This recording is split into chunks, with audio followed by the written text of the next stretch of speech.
Ok. Bueno, buenas tardes, ingeniero William Villanueva. Antes que nada, agradecerle por su tiempo y disposición en esta entrevista.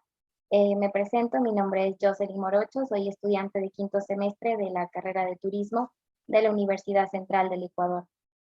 Y bueno, por comentarle que estamos realizando un estudio acerca de la nueva ley de turismo que se está promulgando. Entonces queremos conocer la opinión de los diferentes actores del turismo y por eso le hemos invitado en esta tarde. Le doy paso para que pueda presentarse y nos comente un poco de usted. Muchísimas gracias por la entrevista. Bueno, mi nombre es William Villanueva. Soy ingeniero de profesión. Vengo trabajando ya en el tema de turismo hace 16 años. Y bueno, he tenido la oportunidad de trabajar en distintos temas a través de distintos puntos de trabajo, llámese desde la parte privada, desde la academia, desde las ONGs donde que trabajo ahorita y también desde la parte pública a través de consultorías. Entonces, estoy abierto a cualquier tipo de pregunta para dar un aporte desde mi experiencia. Muchas gracias. Bueno, la primera pregunta sería, ¿cuál es la experiencia que mantiene en el sector turístico y cómo describiría su perfil profesional en el sector? Bueno, como había indicado, yo vengo trabajando ya 16 años en el sector turístico. Desde que, bueno, obtuve el título universitario, me enrolé mucho en el tema del desarrollo, la planificación y después también tuve la oportunidad de trabajar desde el punto de vista de consultoría, asesoría al Ministerio de Turismo y hoy en día pues en la parte comercial, ¿no? A través de la empresa privada. Ya. Bueno, la otra pregunta es, ¿qué falencias conoce usted en la planificación turística del sector donde trabaja, que estén respaldadas en la ley de turismo? ¿Y considera usted que existen incongruencias? Bueno, partiendo desde la premisa que no todas las leyes son malas ni buenas, sino que depende mucho de cómo uno lo aplique y de cómo también los distintos actores hagan de esa ley un marco referencial para el punto de vista de trabajo. La actual ley de turismo en sí tiene muchas falencias, ¿no? Y bueno, depende mucho en qué punto de trabajo tú estás para poder detectar estos problemas que desde muchos años ha venido siendo una debilidad del sector. En este tema, pues yo quiero priorizar algunos puntos, ¿no? Por ejemplo, bueno, toda ley tiene que basarse en reglamentos, como ustedes lo saben. Y es ahí donde que está el principal problema, que esos reglamentos no están acorde a la realidad de lo que hoy es la actividad turística en el país.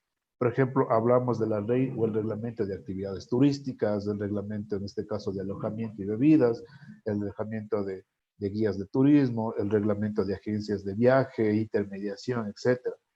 Hace que, por ejemplo, esta ley no ha sido en este caso usada ni respetada por los distintos actores.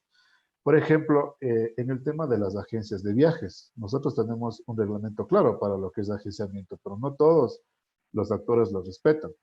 Por ejemplo, te dice lo que es una operadora, pero la operadora sigue siendo en este caso turismo emisivo, o la agencia de viajes sigue siendo turismo receptivo.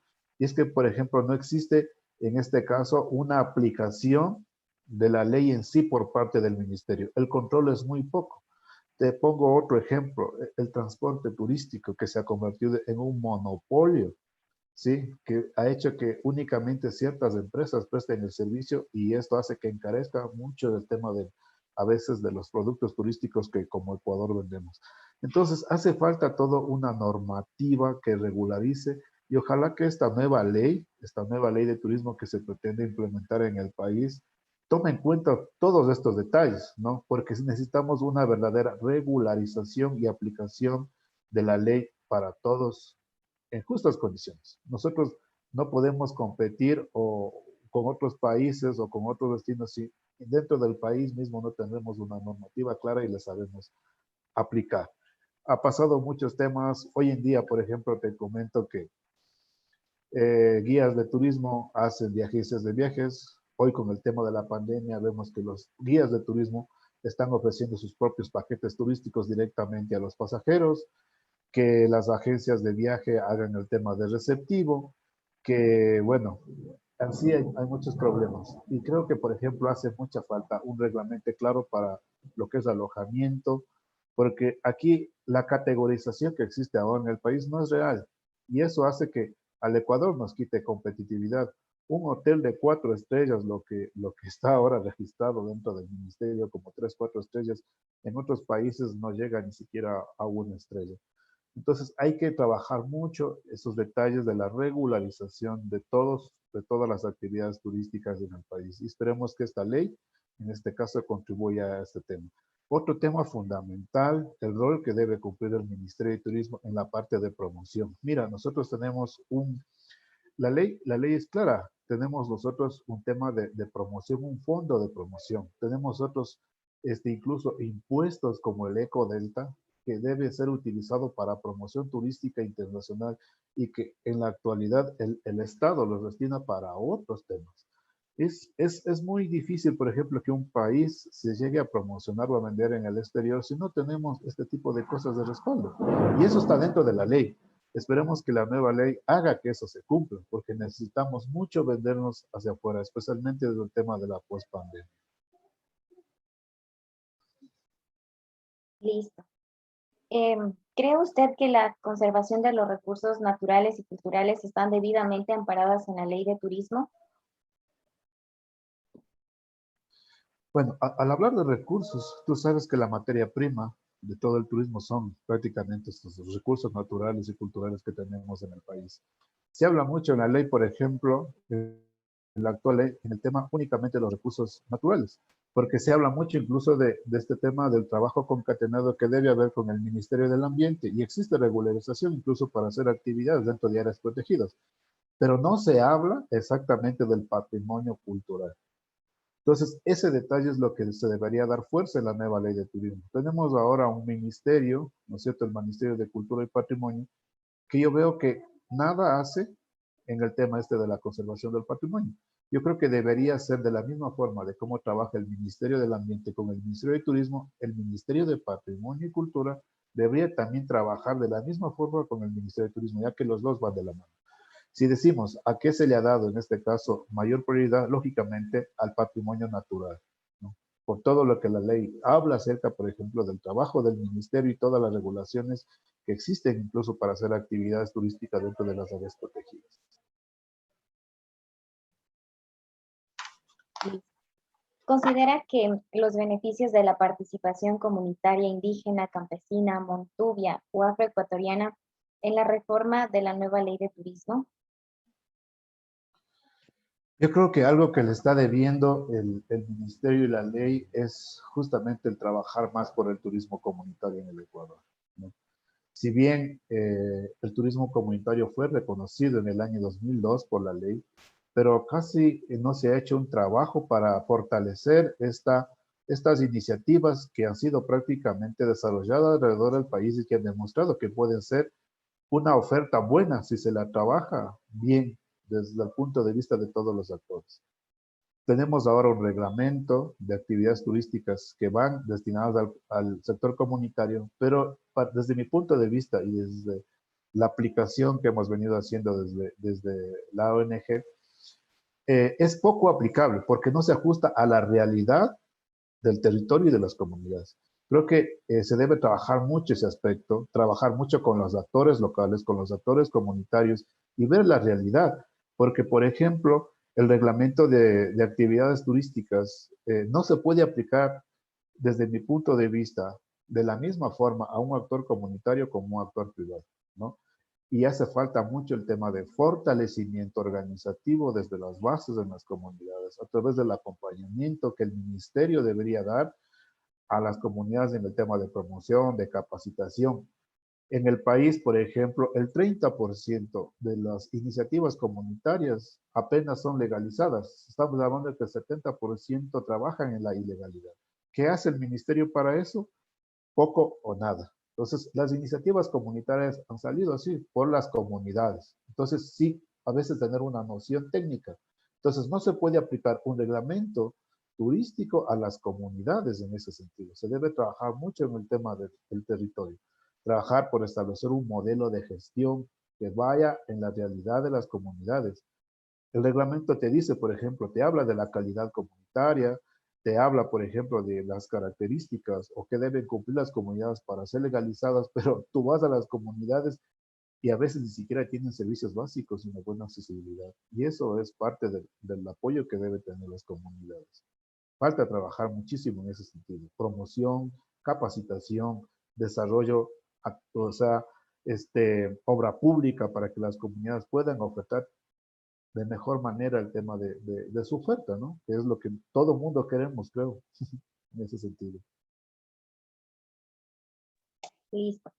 Bueno, la siguiente pregunta era, ¿considera que las necesidades de los prestadores de servicio, alojamiento, restauración, operación e intermediación están contempladas en la ley de turismo? Creo que por lo que usted nos ha comentado, hace falta, ¿no? Hay muchas necesidades. ¿Qué necesidades no están contempladas y qué sugiere mejorar? Se debe trabajar muchísimo en el tema de capacitación a la gente. Si bien las iniciativas privadas a veces tienen fondos propios para capacitación, para promoción, pero por ejemplo, si nos vamos a las comunidades, eso no van a tener. Entonces, se debe trabajar una ley que bien regule la actividad, pero que vaya, en este caso, en fin, a las características o las realidades locales. El tema, por ejemplo, de establecer el tema de un buen reglamento que rija y que sobre todo estos actores, tanto de alojamiento, de restauración, las cumplan. Si hay un reglamento de hotelería y te diga que debe tener un hotel 3 estrellas, 4 estrellas, debe cumplirse. O sea, en definitiva, la ley debe aplicarse para todos y para todos los actores, porque es la única forma de que nosotros vayamos a tener realmente una oferta buena en el país. La iniciativa, la iniciativa privada casi es del 95% aquí en el Ecuador. Entonces, mucho depende también de la gente, ¿no? De sus propietarios, de cómo gestionen cada uno de sus emprendimientos. El ministerio o la ley lo que puede hacer es regularizar, no más. O sea, puede darte una ley que te diga, pero si tú no la cumples, en definitiva no estamos haciendo nada por el tema este.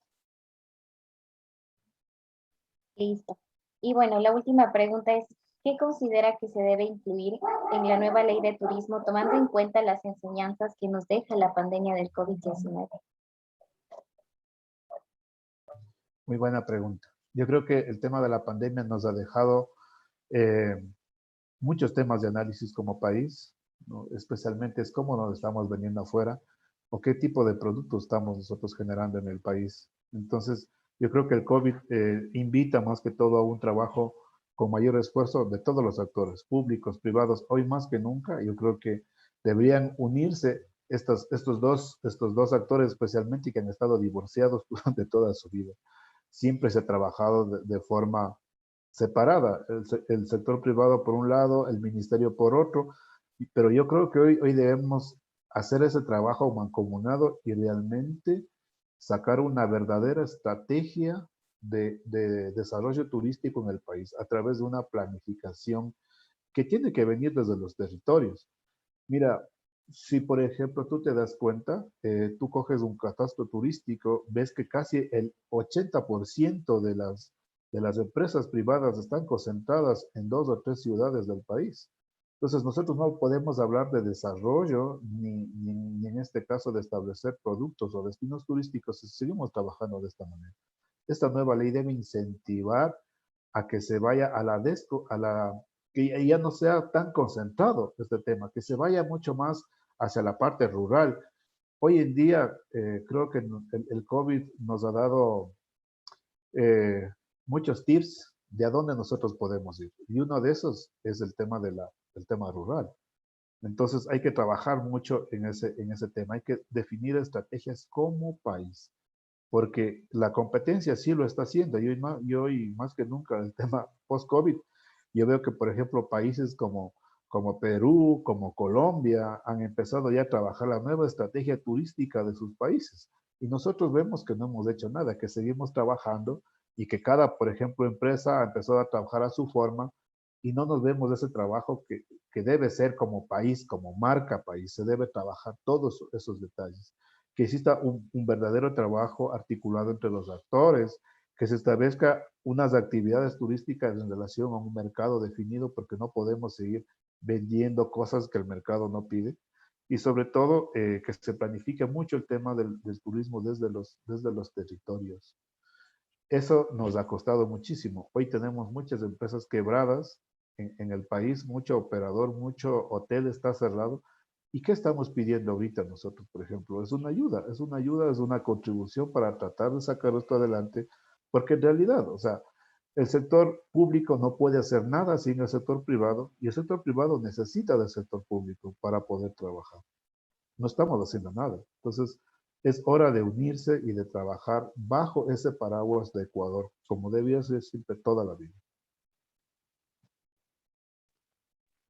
Bueno, esas eran las preguntas y ingeniero, muchas gracias. Agradecerle por su tiempo, su conocimiento y por compartirnos su experiencia. Eso sería todo, le agradecemos mucho y que tenga una excelente tarde. Muchísimas gracias por la entrevista y cualquier tema a la hora. Muchas gracias.